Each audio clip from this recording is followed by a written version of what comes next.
Hello all, welcome to my channel Ponni vlogs. Day 2 Tirupati వ్లాగ్లో ఇవాళ మేము తిరుపతి నుంచి నేను రాత్రి ఇక్కడ స్టే చేసాం కదా. ఇప్పుడు మార్నింగ్ పైకి వెళ్ళిపోతున్నాము. మాకు పైన రూమ్ అలాట్ అయిపోయింది. ఇవాళ దర్శనం 4 PM మాకు. సో మార్నింగ్ మేము 6 o'clockకి అంతా రూమ్ చెక్అవుట్ చేసేసి మా పేరెంట్స్ కూడా వస్తున్నారు అనమాట. వాళ్ళ ట్రైన్ కోసం మేము వెయిట్ చేసాం. యాక్చువల్లీ 6కే మేము పైకి ఎక్కాల్సింది. వాళ్ళ ట్రైన్ లేట్ అయిపోయింది. అది 8 o'clock వచ్చింది. సో 8 o'clockకి వాళ్ళని పిక్ చేసుకొని మేము పైకి తిరుపతి రైల్వే స్టేషన్లో వాళ్ళని పిక్ చేసుకొని పైకి కొండ ఎక్కేస్తున్నాము. ఇది అలిపిరి వచ్చేసింది అండి. దగ్గర అక్కడ నుంచి 8 minutes, మా రూమ్ దగ్గర నుంచి జస్ట్ 8 minutes. మమ్మీ డాడీ కూడా ఎక్కిచ్చేసుకొని స్టార్ట్ అయిపోయాం. అలిపిరి దగ్గరికి వచ్చేసాము. అక్కడ చెక్ పోస్ట్ ఉంటుందని మీ అందరికీ తెలుసు కదా. సో అక్కడ చెక్ పోస్ట్ అయితే పెద్ద క్యూ ఉంది. యాక్చువల్లీ మా ప్లాన్ ఏంటంటే మార్నింగ్ అయితే రష్ తక్కువ ఉండిద్ది అనుకున్నాం, కానీ ఆ ట్రైన్ లేట్ అవ్వటం వల్ల 1.5 hour లేట్ ట్రైన్. సో దానివల్ల మొత్తం లేట్ అయిపోయింది. ఇప్పుడు అక్కడైతే పెద్ద క్యూనే ఉందన్నమాట. అక్కడ ఆగి మనం లగేజ్ అంతా దింపుకొని మళ్ళీ చెక్ చేయించుకొని మళ్ళీ మన కార్ వచ్చే వరకు వెయిట్ చేసి, సో ఆ ప్రాసెస్ అంతా మీకు తెలుసు. సో అదంతా జరిగేటప్పటికి దగ్గర ఒక 1 hour అయిపోయింది అక్కడే. మాకు దర్శనం సాయంత్రం 4 PMకి మేము నార్మల్ 300 tickets బుక్ చేసుకున్నాము. కానీ మమ్మీ డాడీకి అయితే సీనియర్ సిటిజన్లో బుక్ చేసామన్నమాట. ఎందుకంటే మా మమ్మీకి కాల్ ఆపరేషన్ అయింది. సో అందుకని సీనియర్ సిటిజన్లో వాళ్ళకి ఆ కేటగిరీలో బుక్ చేసాం. వాళ్ళకి 3 PMకి స్లాట్, కానీ 1 PM కల్లా వాళ్ళు రిపోర్ట్ చేయాలని చెప్పారనమాట. సో మాకు కొంచెం టైం ఉంది, బట్ మా మమ్మీ వాళ్ళకి కొంచెం హడావుడి అవుతుందేమో. సో ఫస్ట్ మనం ఈ చెక్ పోస్ట్ క్లియర్ చేసేసుకొని పైకి వెళ్ళాలి. సో చూసారు కదా ఎంత క్యూ ఉందో. దాదాపు దగ్గర ఒక చాలా వెహికల్స్ ఉన్నాయి ముందు. సో మేమైతే ఇక్కడ కొంచెం ముందుకెళ్ళగానే దిగేసేసి మా లగేజ్ అంతా ఫస్ట్ మేము తీసుకెళ్ళిపోయి అక్కడ చెక్ చేసుకొని వెయిట్ చేస్తున్నాం మా హస్బెండ్ కోసము. మా హస్బెండ్ వచ్చే వరకు. సో అదంతా ముగిచ్చేసుకున్న తర్వాత వచ్చేసారు మా హస్బెండ్. సో 2-3 ఫొటోస్ దిగేసి ఇక్కడ ఈ అలిపిరి కొండ దగ్గర దిగేసి మళ్ళీ మేము పైకి స్టార్ట్ అయిపోయాము. నెమ్మదిగా పైకి ఎక్కేస్తున్నాము. చాలా రష్ ఉంది. మేము యాక్చువల్లీ ట్యూస్డే రోజు పైకి వెళ్తున్నాము. మేము ఏమనుకున్నామంటే ట్యూస్డే అలా వెళ్తే కొంచెం రష్ తక్కువ ఉంటుందేమో అని, బట్ అలా కాదు. తిరుమల ఏ రోజు వెళ్ళినా సరే రష్ అలానే ఉంటుంది. సో నెమ్మదిగా కొండెక్కేస్తున్నాము. మొత్తం చూసుకుంటూ గోవిందనామాలని వినుకుంటూ కొండెక్కుతున్నాం. గోవింద గోవింద. కృతయుగంలో ధ్యానం, త్రేతాయుగంలో యజ్ఞం, ద్వాపర యుగంలో అర్చన, కలియుగంలో సంకీర్తన, భగవంతుని చెంత చేర్చి వెంకటాచల గోవిందునికి అత్యంత ప్రీతిపాత్రమైనది గోవిందమాల. ఈ వ్రతంలో ప్రధానమైనది శరణం.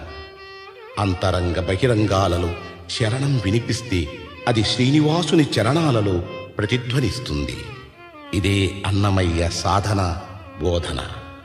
ఈ గోవింద శరణాగతి మాల తిరుమల దేవాలయ సంప్రదాయంలో ఒక భాగమై నిలిచింది.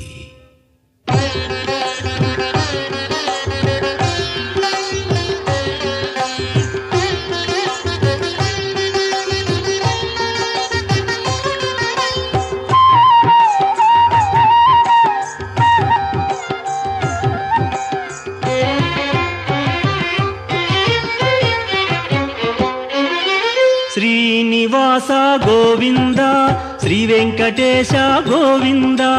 శ్రీనివాస గోవింద, శ్రీ వెంకటేశ గోవింద. భక్తవత్సల గోవింద, భాగవత ప్రియ గోవింద. గోవింద హరి గోవింద, గోకుల నందన గోవింద. శ్రీనివాస గోవింద, శ్రీ వెంకటేశ గోవింద. శ్రీనివాస గోవింద, శ్రీ వెంకటేశ గోవింద. నిత్య నిర్మల గోవింద, నీలమేఘ శ్యామ గోవింద. గోవింద హరి గోవింద, గోకుల నందన గోవింద.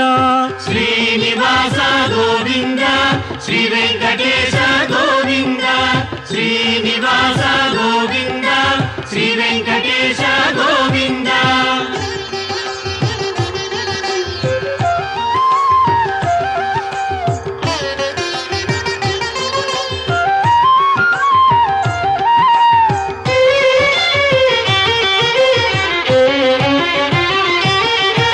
పురాణ పురుష గోవింద, పుండరీకాక్ష గోవింద.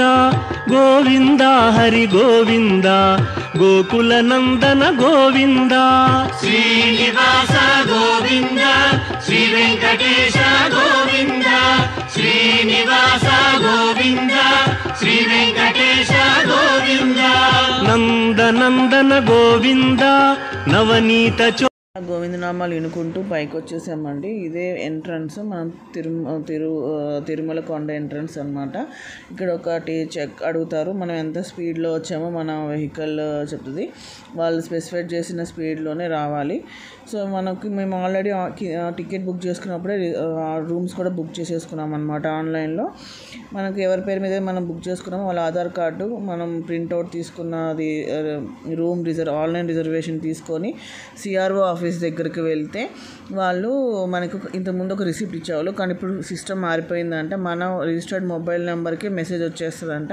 సో మేము ఒక 10-15 మినిట్స్ వెయిట్ చేయగానే మాకు ఎక్కడ అలాట్ అయిందో వచ్చేసింది. యాక్చువల్లీ మాకు మా మమ్మీ వాళ్ళకి పక్కన వస్తుంది అనుకున్నాము, కానీ అట్లా రాలేదు.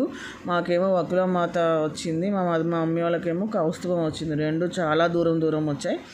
So no chance. సో ఎవరు కాటేజెస్కి వాళ్ళు వెళ్ళిపోయేసేసి తలనీలాలు అవన్నీ సమర్పించుకోవాలి కదా. 3 కత్తలు, నేను మా పాప 3 కత్తలు ఇచ్చాం. మా మమ్మీ మిగతా వాళ్ళందరూ తలనీలాలు ఇచ్చేసారనమాట. సో మా రూమ్స్కి వెళ్ళిపోయి మేము తలనీలాలకు వచ్చేసాం. తలనీలాల దగ్గర కూడా అంతా లేడీస్కి ఒక సెక్షన్, జెంట్స్కి ఒక సెక్షన్ అట్లా మొత్తం డివైడ్ చేసేసారనమాట. మా మావయ్య గారికి వేరే రూమ్ వచ్చింది, మా హస్బెండ్కి వేరే రూమ్ వచ్చింది, మా అత్తయ్య గారికి వేరే రూమ్ వచ్చింది. సో ముగ్గురు అలా కవర్. నేను అక్కడికి వెళ్ళేది ఇక్కడే ఉన్నాను. సో మా హస్బెండ్ కూడా మొత్తం తలనీలాలు ఇచ్చేసుకొని మేము ఫ్రెష్ అయిపోయి మేము 2కి అంతా క్యూ లైన్లోకి వచ్చేసాము. మా దర్శనం అయ్యేటప్పటికి 7 o'clock అయిపోయింది. రష్ ఓకే మరీ ఎక్కువ రష్ ఉందని నేను చెప్పాను. రష్ అంత ఇదిగా లేదు, బాగా జరిగింది దర్శనం, బాగా చూసాం దేవుణ్ణి. అంతా అయిపోయిన తర్వాత లడ్డూల కోసం అని వెళ్ళారు. మేము ఇక్కడ కూర్చొని జస్ట్ కోనేరు అవన్నీ చూసుకుంటా ఉన్నాము. దర్శనం మాత్రం ఎక్సలెంట్గా జరిగింది. మా కాటేజ్ ఇక్కడ గర్భగుడికి దగ్గర అనమాట, వాకబుల్ డిస్టెన్స్లోనే ఉంటుంది. సో మేము ఇక్కడ జస్ట్ లడ్డూల కోసం తీసుకుంటా ఉంటే మా హస్బెండ్ వెళ్ళి ఫోన్ తీసుకొచ్చారు. జస్ట్ ఒక క్లిక్ ఫొటోస్ 2-3 దిగుదాం, మనము ట్రెడిషనల్ వేర్లో ఉంటాం కదా అని జస్ట్ తీసుకొని వచ్చి 2-3 ఫొటోస్ అవి దిగాము. ఇక్కడ దిగిన తర్వాత నియర్ బై దిగేటప్పటికి 8 అయిపోయింది. సో ఆకలి వేస్తుందని చెప్పి ఒక వెంగమాంబ అన్నదానం ఉందండి దగ్గరలోనే. సో నడుచుకుంటా వెంగమాంబకి వెళ్ళిపోయి అక్కడ ప్రసాదం తినేసేసి, అయ్యవారి ప్రసాదం తినేసేసుకొని రూమ్కి వెళ్ళిపోయి ఫ్రెష్ అయిపోయాము. అది అన్నమాట Day 2 ట్రిప్ మాది. ఇలా దర్శనం అయిపోయింది. సో రెస్ట్ తీసుకున్నాం. Day 3 కూడా మేము తిరుమలలోనే ఉంటున్నాము. సో Day 3 ఏం చేస్తామో చూపిస్తాను. Thanks for watching. Bye. Please subscribe to my channel.